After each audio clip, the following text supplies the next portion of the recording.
Assalamualaikum warahmatullahi wabarakatuh. Saya dari kelompok 3 ingin mempresentasikan materi konsep dan pembinaan keimanan. Kelompok 3 yang beranggotakan Pravitasari, Suri Saputri, dan Haristuti Hanung Arifani. Konsep keimanan. Keimanan diambil dari kata iman, merupakan bentuk masdar dari kata amana yang memiliki arti percaya dan kepercayaan. Percaya berarti menggambarkan sikap jiwa seseorang yang meyakini sesuatu yang dipercayai kebenarannya. Sedangkan kepercayaan adalah objek dari sikap mempercayai atau sebagai suatu yang diyakini. Secara istilah, keimanan didefinisikan sebagai pernyataan keyakinan dengan lisan, dibenarkan hatinya, dan dilaksanakan dengan anggota badannya. Keimanan menurut Shobir Thoimah tidak cukup dengan sekedar keyakinan pada umumnya, melainkan harus menjadi keyakinan yang pasti dan hakiki, bulat dan kokoh, tidak ada lagi sedikitpun keraguan dan tidak ada lagi diskusi dan bertanya-tanya dalam keimanan. Prinsip keimanan. Keimanan adalah perkara yang harus dipegang teguh bagi yang baru saja mengawali berislam, yang mau memproses dalam kehidupannya sebagai muslim, dan harus dipegang juga sebagai akhir dari kehidupannya. Keimanan sebagai langkah awal yang pertama harus ditempuh. Oleh karena itu, setiap muslim diwajibkan membaca kalimat syahadat, yaitu la ilaha illallah. Keimanan dijadikan yang pertama harus ditanamkan. Keimanan kepada Allah Subhanahu wa Ta'ala menjadi yang pertama yang harus diyakini umat Islam. Keyakinan juga harus diwujudkan dalam menjalankan aktivitas hidup agar hidup terarah dengan benar dan terbebas dari kemaksiatan dan kemusyrikan. Demikian juga keimanan harus menjadi akhir hidup dengan menutup kehidupan dengan kalimat la ilaha illallah.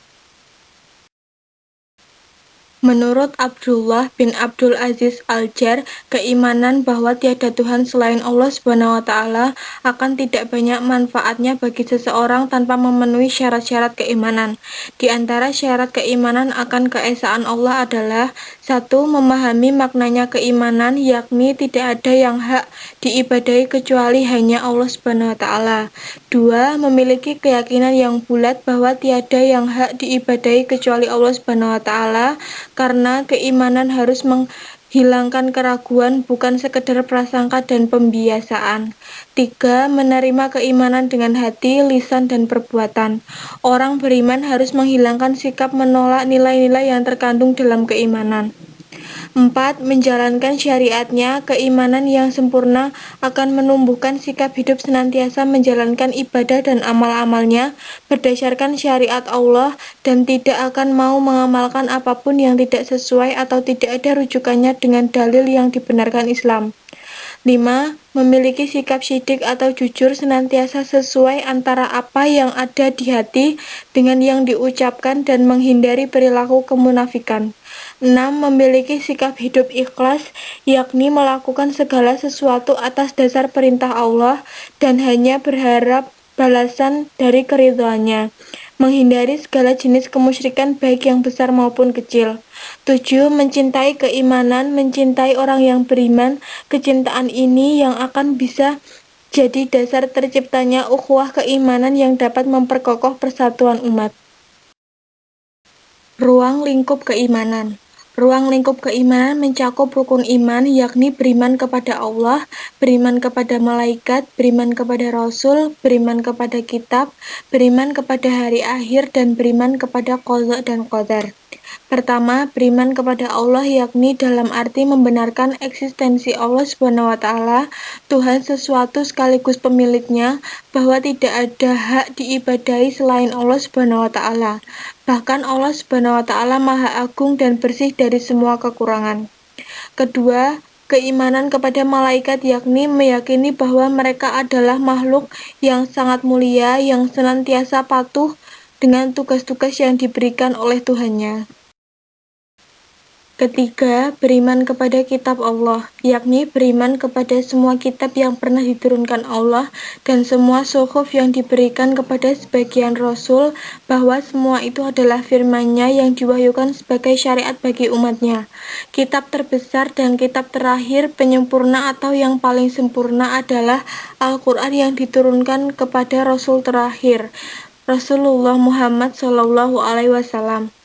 Keempat, iman kepada Rasul-Rasul, yakni meyakini bahwa Allah SWT telah memilih di antara manusia sebagai Rasul untuk menerima dan menyampaikan wahyu sebagai pedoman hidup umat dan sebagai hujah di akhirat nanti. Kelima, iman kepada hari akhir, yakni meyakini dunia ini mempunyai saat terakhir. Kemudian datanglah kehidupan kedua, yaitu kehidupan akhirat.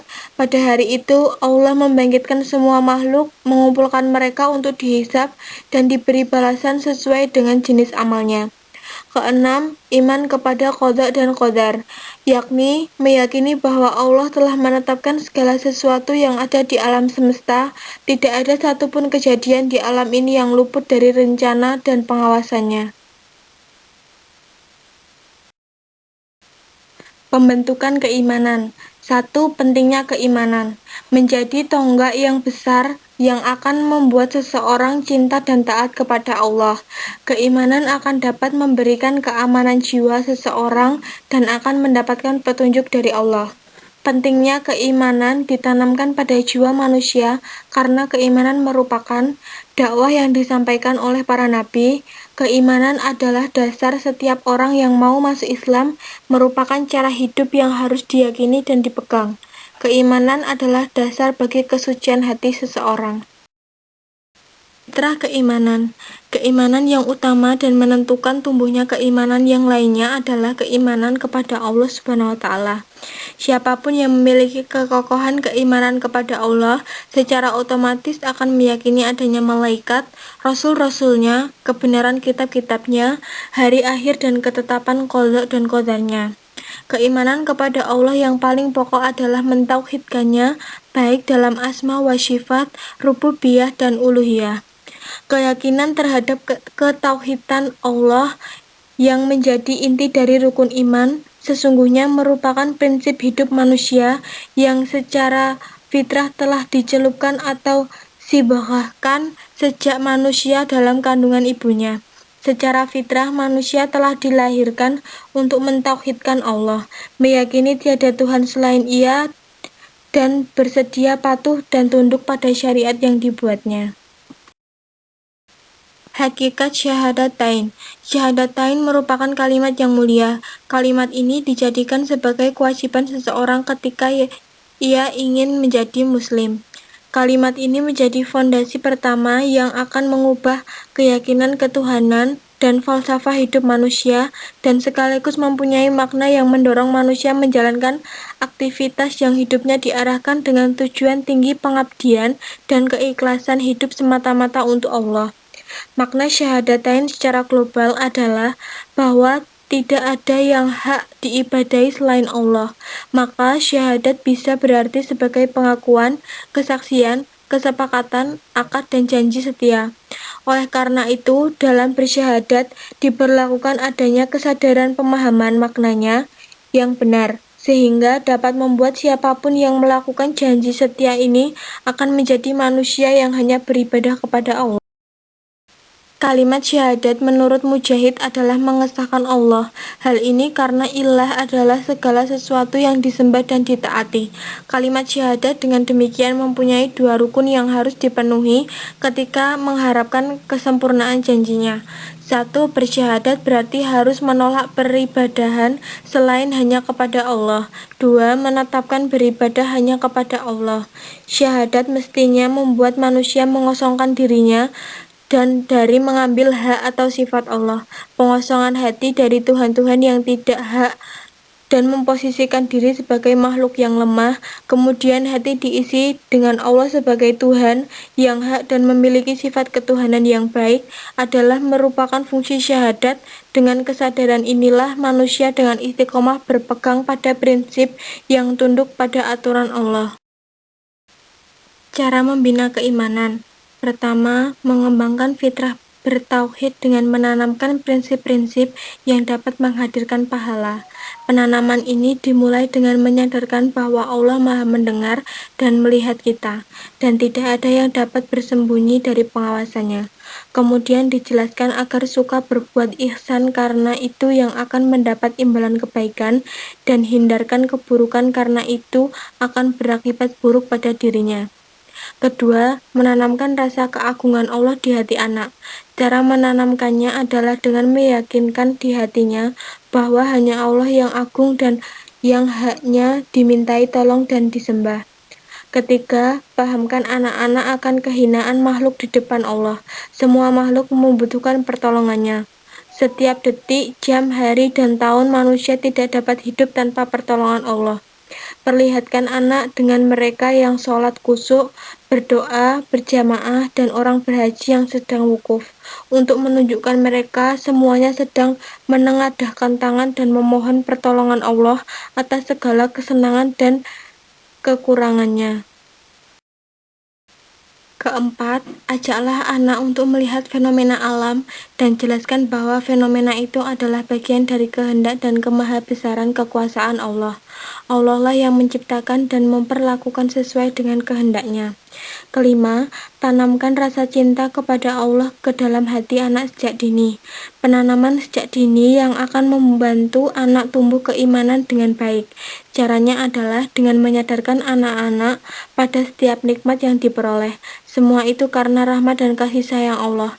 Ketika makan, memakai baju, naik kendaraan, ajarkanlah mengucapkan hamdalah sebagai perwujudan syukurnya. Keenam, biasakan anak dengan mendengarkan ayat-ayat Al-Quran dan matan hadis sejak dari kecil, dan jelaskan makna sederhana dengan cara sederhana dari ayat yang didengarkan secara periodik. Penjelasan tahap penanaman keimanan di atas dapat ditarik 3 kesimpulan yang penting.